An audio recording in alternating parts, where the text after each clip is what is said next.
नमस्कार लाडक्या बहिणींनो, आज आपण तुमच्यासाठी नवीन अपडेट घेऊन आलो आहोत पहा, म्हणजेच नवीन माहिती घेऊन आलो आहोत।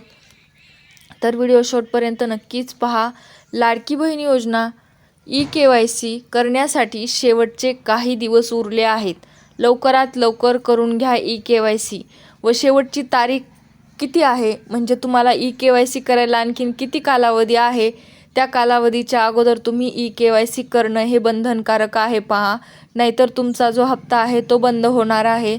तर आणखीन काही सूचना आल्या आहेत का, त्या सूचना व लाडकी बहीण योजनेची शेवटची तारीख याच व्हिडिओमध्ये आपण पाहणार आहोत। चला तर पाहू।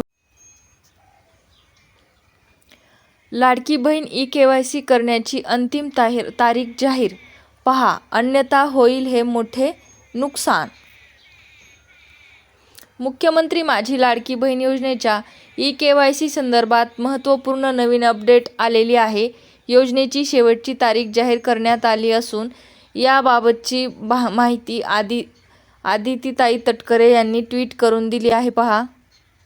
लाभार्थ्यांसाठी काय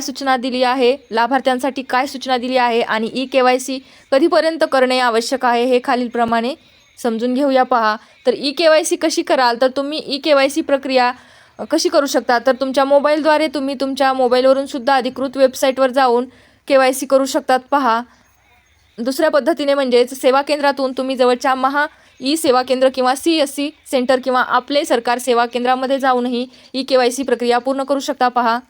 आणि तुमच्यासाठी महत्त्वाची सूचना म्हणजे ज्या लाडक्या बहिणींनी अजून ई-KYC केली नाही त्यांनी 18 नोव्हेंबर 2025 पूर्वी ही प्रक्रिया लवकरात लवकर पूर्ण करावी, जेणेकरून योजनेचा लाभ नियमितपणे मिळत राहील पहा। म्हणजेच मुख्यमंत्री लाडकी बहीण योजनेची ई-KYC करण्याची अंतिम मुदत ही 18 नोव्हेंबर 2025 आहे पहा।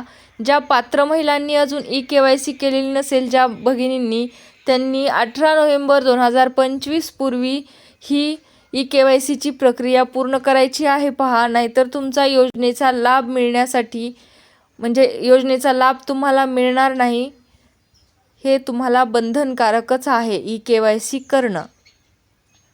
तर कशी वाटली माहिती, आवडली असेल तर नक्कीच लाईक, शेअर आणि कमेंट करायला विसरू नका।